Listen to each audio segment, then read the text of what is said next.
విద్యార్థులు మీ అందరికీ చాప్టర్ 9 అంటే మన ఎపిసోడ్ 9 పార్ట్ 1కి సుస్వాగతం. Hour environment and hour concern. Okay, ఇప్పుడు ప్రతి జీవి తన యొక్క సరౌండింగ్స్కి ఫెమిలియర్ అయి ఉంటుందన్నమాట. తన చుట్టుపక్కల ఏం జరుగుతున్నాయో ఏముంటో అన్నీ తెలుసుకుంటూ ఉంటుంది. It plays an important role అన్నమాట. అది దాని యొక్క సర్వైవల్కి అది ఆర్గానిజం ఏదైతే ఆర్గానిజమ్స్ ఉంటాయో అవి సర్వైవ్ అవ్వడానికి అది ఉపయోగపడుతుందన్నమాట. ఈ ఫిజికల్ మరియు బయలాజికల్ ఫ్యాక్టర్స్ ఓకే అవి కెమికల్ ఇంటరాక్షన్స్ జరిగినప్పుడు ఆర్గానిజంని ఎంతో కొంత ఎఫెక్ట్ చేస్తాయన్నమాట. దాన్నే ఎన్విరాన్మెంట్ అంటాం. అర్థమైందా విద్యార్థులు? ఇలా లివింగ్ ఆర్గానిజమ్స్ ఎంతో కొంత బ్యాలెన్స్ని మెయింటైన్ చేస్తూ ఉంటాయన్నమాట. వాటిల్లో అవే okay with biotic and abiotic factors. Biotic ఫ్యాక్టర్స్ని ఉపయోగించుకొని అబయోటిక్ ఫ్యాక్టర్స్ని ఉపయోగించుకొని అవి ఒక బ్యాలెన్స్ మెయింటైన్ చేస్తూ ఉంటాయన్నమాట. ఈ all these components of biosphere, atmosphere, biosphere interact in an organised manner అన్నమాట with the organisms. This interaction ఏమవుతుందంటే ఆర్గానిజంకి ఒక ఎష్యూరెన్స్ ఇస్తుందన్నమాట సర్వైవ్ అవ్వడానికి. అది ఏమవుతుంది, గ్రాడ్యువల్ ఎవల్యూషన్ ఆఫ్ ఆర్గానిజం అనేటువంటిది బయోస్ఫియర్లో జరగడానికి అవకాశం. ఇలా ఈ physical factors refers to abiotic factors అన్నమాట.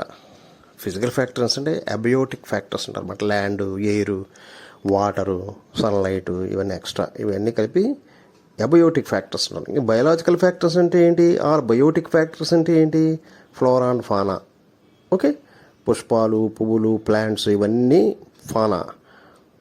ఫ్లోరా. ఫానా అంటే జంతువులు, మనుషులు ఇవన్నీ మాట. ఇవి ఫిష్ అన్నీ కూడా ఫానా అంటారన్నమాట.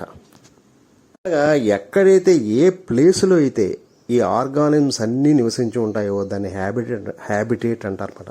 ఒక హ్యాబిటేట్ అంటే ఎక్కడైతే కొన్ని ఆర్గానిజమ్స్ అన్నీ నివసించి ఉంటాయో దాన్ని హ్యాబిటేట్ అంటారన్నమాట. ఓకే, ఇలాగ organism completely defy the balances okay to suit one's needs. ఇవి బ్యాలెన్స్ చేసుకుంటూ ఉంటుందన్నమాట. ఓకే, ఇలా కానీ బ్యాలెన్స్ చేసుకోకపోతే ఏమవుతుందంటే it's effect the imbalance. It affects the imbalance in such a way that survival of organisms affecting the damage would be at stake. Organisms damage అయిపోవడానికి కారణం అవుతాయన్నమాట. విద్యార్థులు, మీరు ఇదివరకు చిన్న తరగతుల్లో మీరు చదివారన్నమాట. ఏం చదివారు మీరు?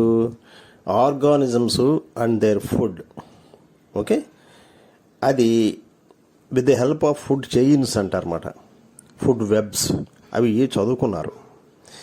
ఇవి ఏంటంటే ఫుడ్ చైన్స్ ఏంటంటే ఇంటర్ కనెక్టెడ్, ఒకదానికొకటి కనెక్ట్ అయి ఉంటుందన్నమాట ఫుడ్ చైన్ అంటే.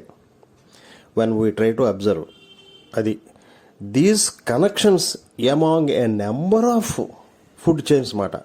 అలా కొన్ని ఫుడ్ చైన్స్ కలిసి ఫుడ్ వెబ్ అవుతుందన్నమాట.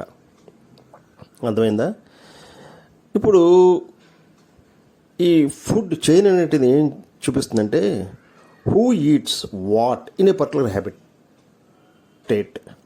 ఒక పర్టికులర్ హ్యాబిటేట్లో ఏది దేన్ని తింటుంది ఓకే అలా చూపించేది మాట. ఈ యారోస్ ఏం చెప్తాయంటే మొట్టమొదటి బిగినింగ్ నుంచి ఎలా చైన్ మొదలవుతుంది, అది ఎంతవరకు వెళ్తుందన్నమాట. Always point from the food to the feeder. Food ఎక్కడ మొదలవుతుంది, అది ఫీడర్ ఏ ఫీడర్ అది తీసుకుంటూ ఉంటుంది అనేటువంటి దాన్ని తెలియజేస్తుందన్నమాట యారోస్. ఇక్కడ మనం చెప్పుకోవాలంటే ఈ ఫీడర్ ఎక్కడి నుంచి మొదలైంది, ఎక్కడికి అంతం అవుతోంది, ఏది దేని మీద ఆధారపడుతుంది అనేటువంటి దాన్ని ఫుడ్ చైన్ అంటారన్నమాట. ఇందులో ప్రైమరీ ప్రొడ్యూసర్స్ ఉంటారు. ఎవరైతే ప్రైమ్గా ప్రొడ్యూస్ చేస్తున్నారో ఫుడ్ని వాళ్ళు ప్రైమరీ ప్రొడ్యూస్. తర్వాత కన్జ్యూమర్స్ అన్నమాట, దాన్ని ఉపయోగించిన వాళ్ళు.